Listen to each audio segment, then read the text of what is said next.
boya imalamu na basango ya AKM Television na bilo babozili bakumalamu ya kolanda biso epai wapi bozwa maka libanda mboka na kati ya mboka kotombe bino bolandi bolamu ezaka bo mosala ngapa kopesa bino makasi courage ya kopartager ko commenter ko like et puis ko aimer kasi na ngwana lokola actualité kobenga biso na mwa lombango po ete tomeka kopanza sango ya mokolo lelo tokomanda na basango ya lelo ezali bongo bokangami ya mopanzi sango moko na kombo ya Patrick Lokala oyo esali ete bapanzi sango ya ekolo Congo basangana mpo kosala déclaration ko dénoncer bongo tozonga lisusu po ete tomeka kokota na kati.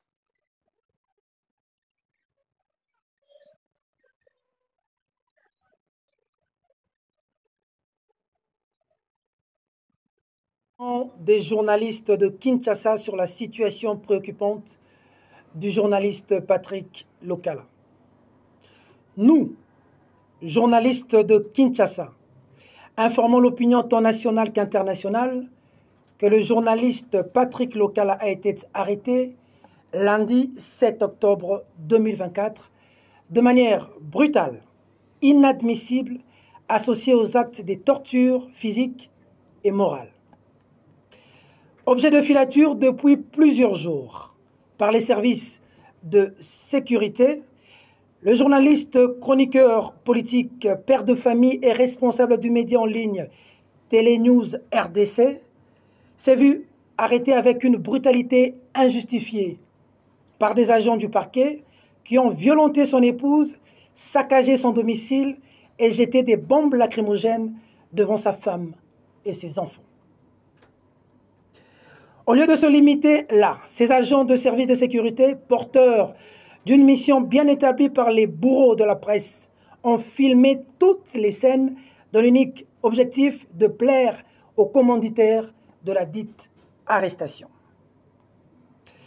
Avec la dernière énergie, les journalistes de Kinshasa reprouvent cette grave dérive et vilaine pratique qui porte atteinte à la démocratie et foule aux pieds la récente loi sur l'exercice de la liberté de la presse en République démocratique du Congo.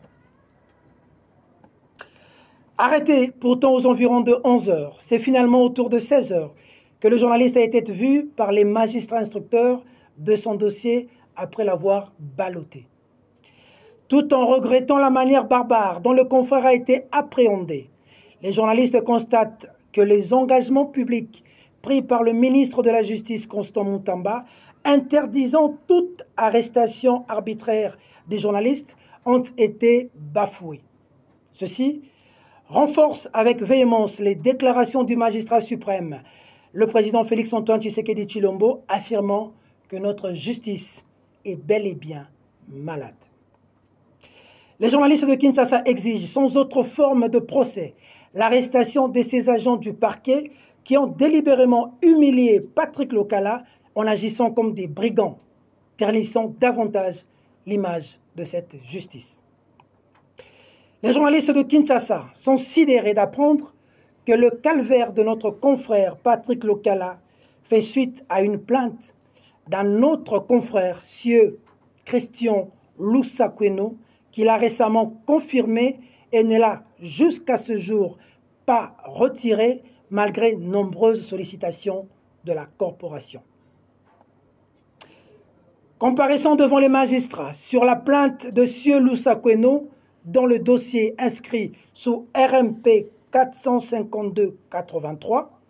un acte visiblement gravissime au regard des us et coutumes de la profession, les journalistes de Kinshasa invitent l'UNPC à plus d'engagement, de détermination et des actions concrètes afin d'obtenir la libération immédiate de notre confrère Patrick Lokala. Par conséquent, les journalistes de Kinshasa exigent la radiation du confrère Christian Lusakweno, directeur général de Top Congo FM, conformément au code éthique et de la déontologie de la profession du journaliste en son article 14, qui recommande aux journalistes d'être solidaires de ses confrères et de se plier à toute directive prise par les instances de l'Union. Cette disposition oblige aux journalistes de recourir aux instances de l'Union pour régler tout différend entre confrères plutôt que de saisir les juridictions de droit commun. En outre, les journalistes de Kinshasa informent l'opinion sur le fait que certains puissants de l'appareil judiciaire ont formé un bloc contre Patrick Lokala dans la seule intention de le faire taire. Rappelons que cette arrestation viole délibérément les articles 104 et 112 de l'ordonnance-loi du 13 mars 2023 portant l'exercice de la liberté de la presse en République démocratique du Congo, dite loi Mouyaya. Les journalistes de Kinshasa annoncent le début imminent des grandes actions de terrain jusqu'à la libération de notre confrère Patrick Lokala. Fête à Kinshasa le 9 octobre 2024. Les signataires. Toti kolanda bongo lisanga to bosangani ya bapanzi sango ya ekolo Congo mpo akolobela moko ya bango na kombo ya Patrick Lokala oyo akangamaki plaignant ezopesa bato mwa pasi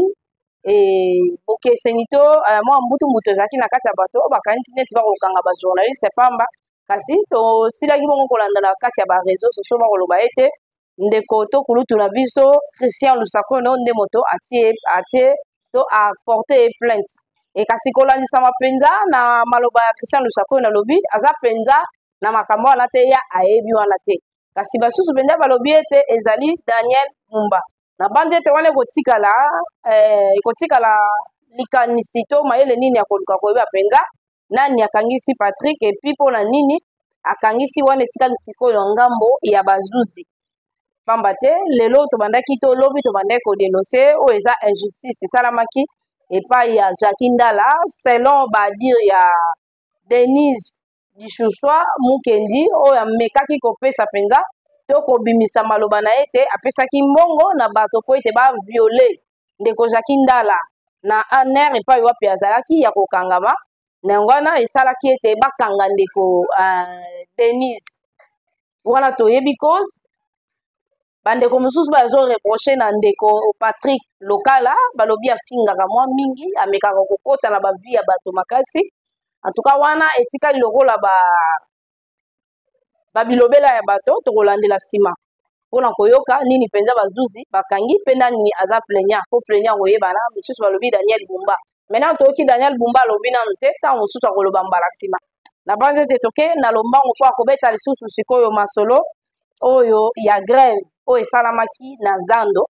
grève ya bandeko na biso bapapa na biso oyo basaka epa baindien tolobaka chaque fois ministre ya travail il faut ayeba mosala na ye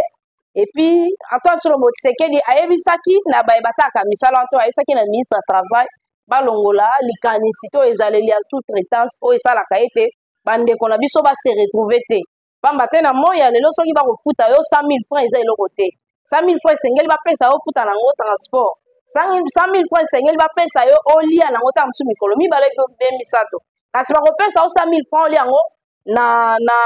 na mwa mobimba te ekokoma mpenza mwa problème kasi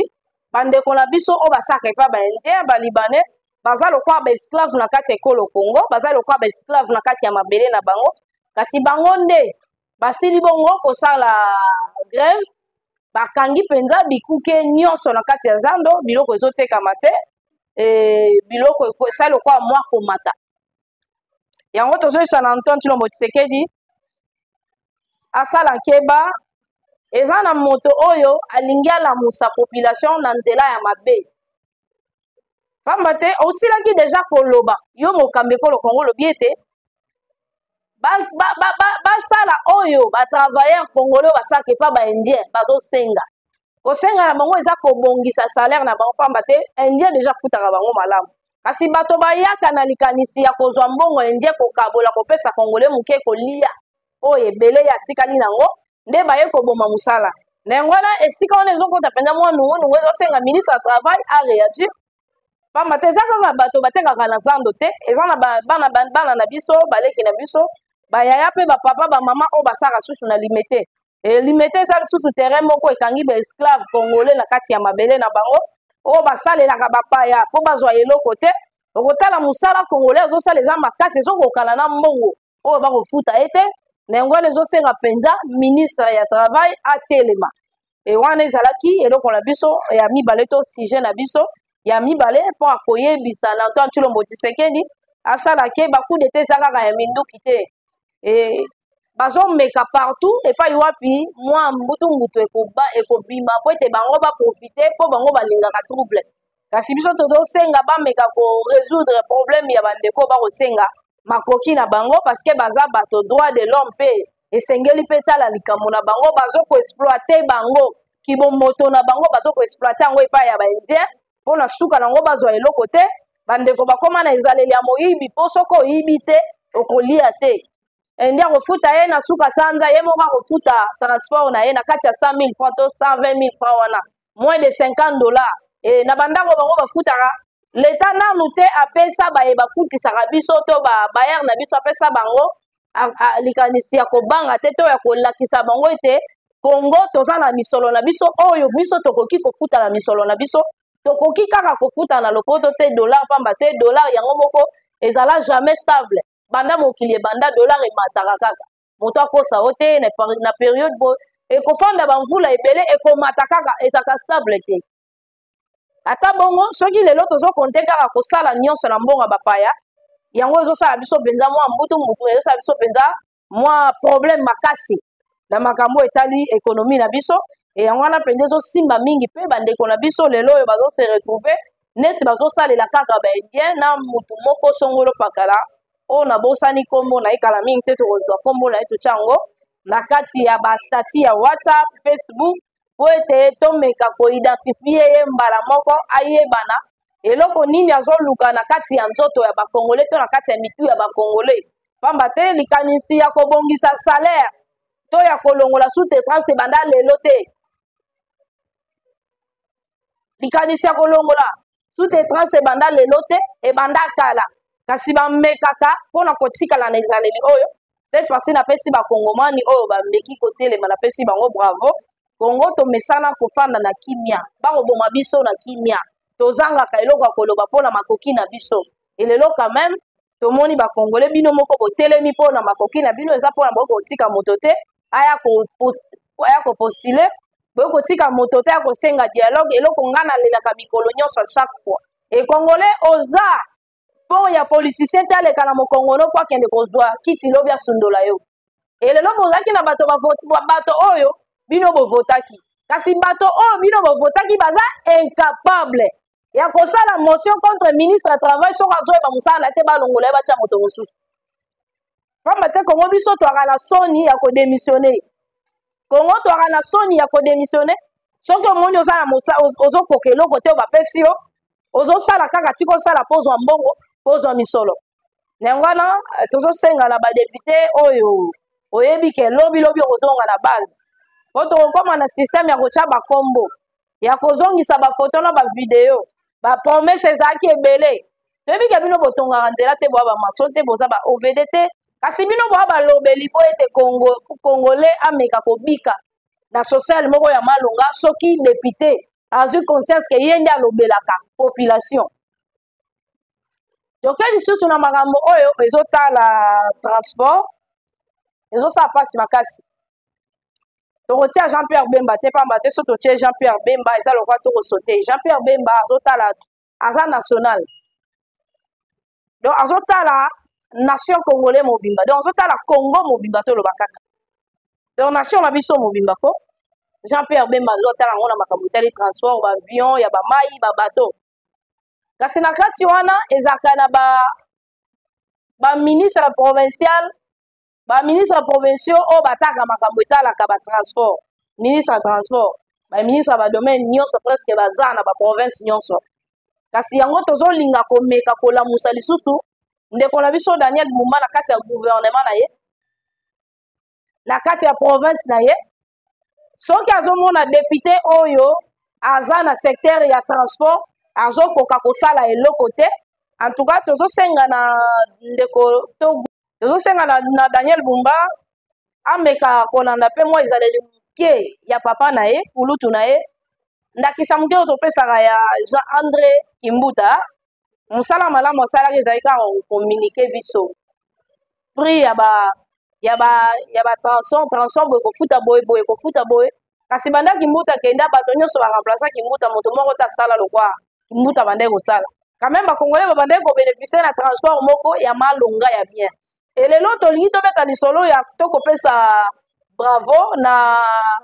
na Didier Budimbu Didier Budimbu c'est longa na ye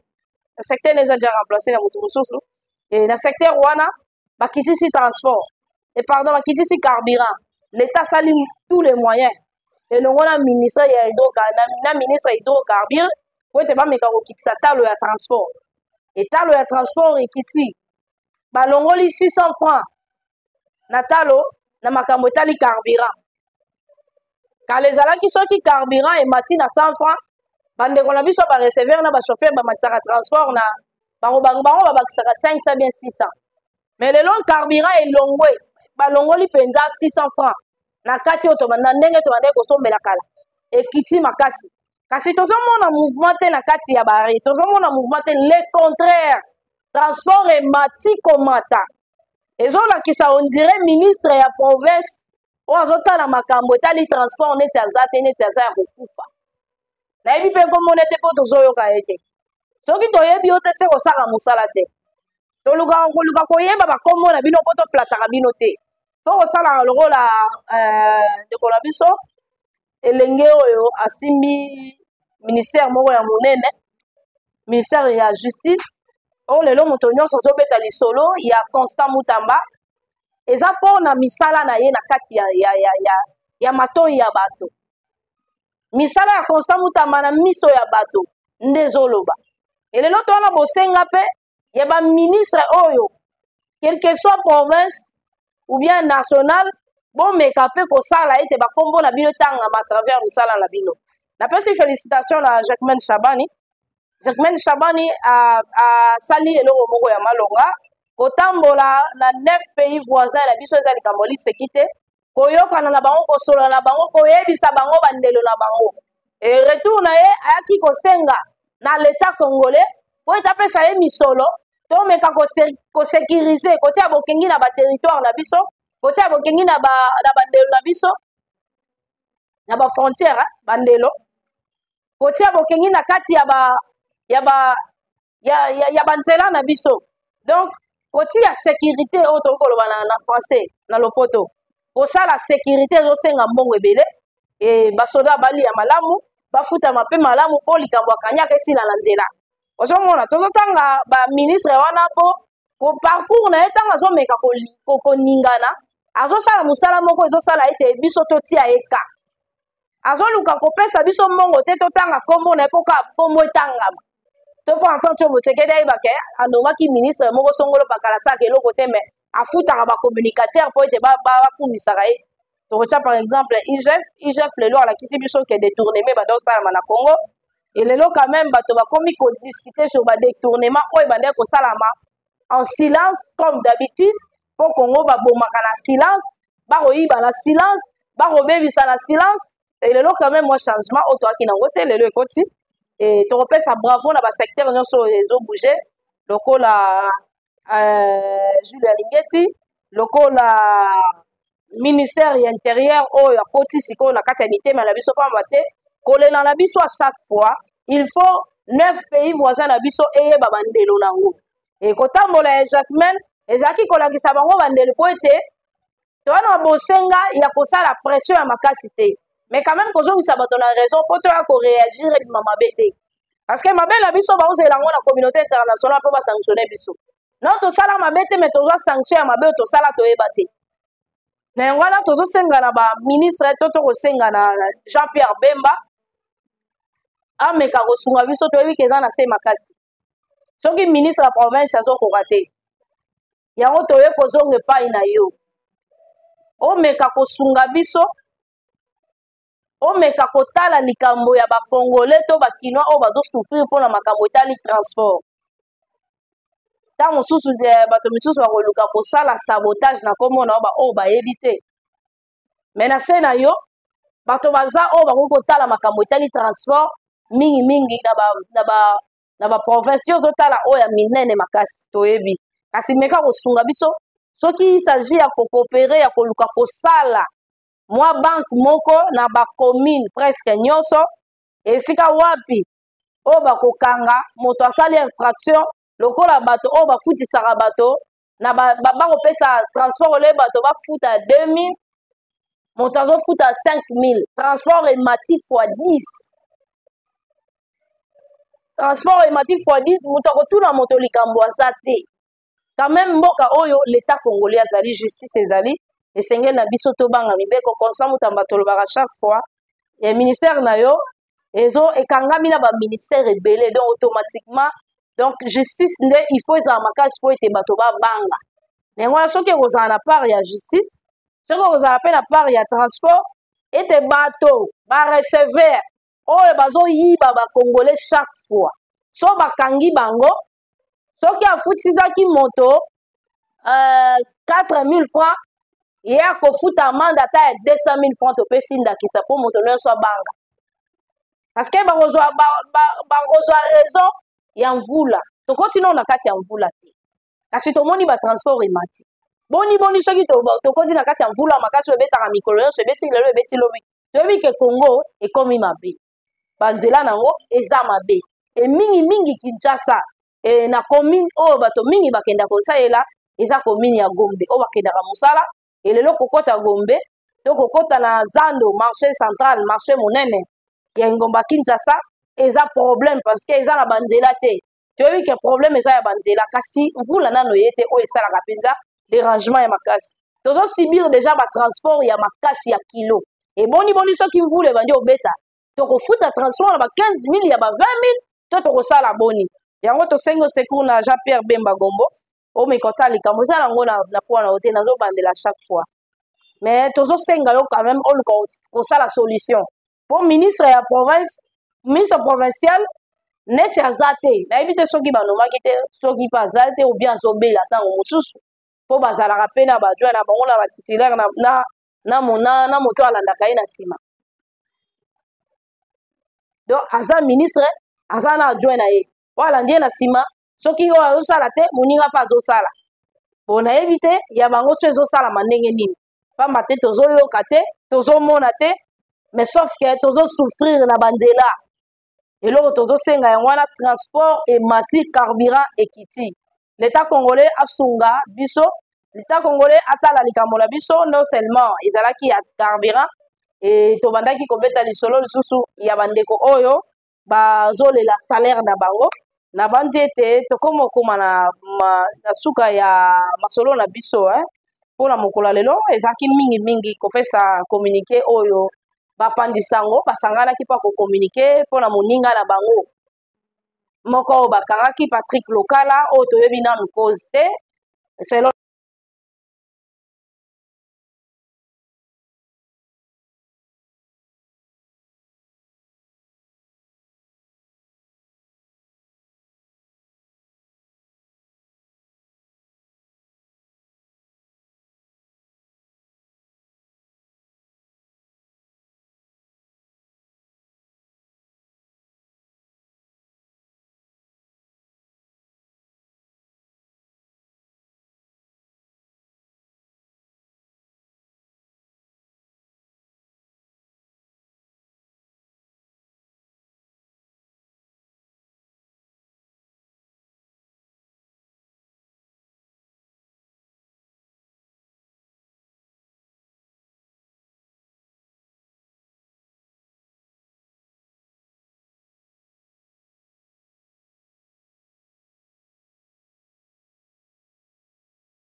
des journalistes de Kinshasa sur la situation préoccupante du journaliste Patrick Lokala. Nous, journalistes de Kinshasa, informons l'opinion tant nationale qu'internationale que le journaliste Patrick Lokala a été arrêté lundi 7 octobre 2024 de manière brutale, inadmissible, associée aux actes des tortures physiques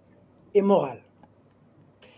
Objet de filature depuis plusieurs jours par les services de sécurité, le journaliste, chroniqueur politique, père de famille et responsable du média en ligne Télénews RDC s'est vu arrêté avec une brutalité injustifiée par des agents du parquet qui ont violenté son épouse, saccagé son domicile et jeté des bombes lacrymogènes devant sa femme et ses enfants. Au lieu de se limiter là, ces agents de services de sécurité, porteurs d'une mission bien établie par les bourreaux de la presse, ont filmé toutes les scènes dans l'unique objectif de plaire aux commanditaires de la dite arrestation. Avec la dernière énergie, les journalistes de Kinshasa reprouvent cette grave dérive et vilaine pratique qui porte atteinte à la démocratie et foule aux pieds la récente loi sur l'exercice de la liberté de la presse en République démocratique du Congo.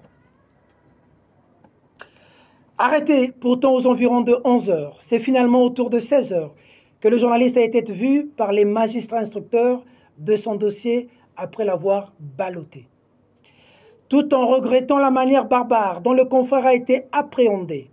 les journalistes constatent que les engagements publics pris par le ministre de la Justice, Constant Mutamba, interdisant toute arrestation arbitraire des journalistes, ont été bafoués. Ceci renforce avec véhémence les déclarations du magistrat suprême,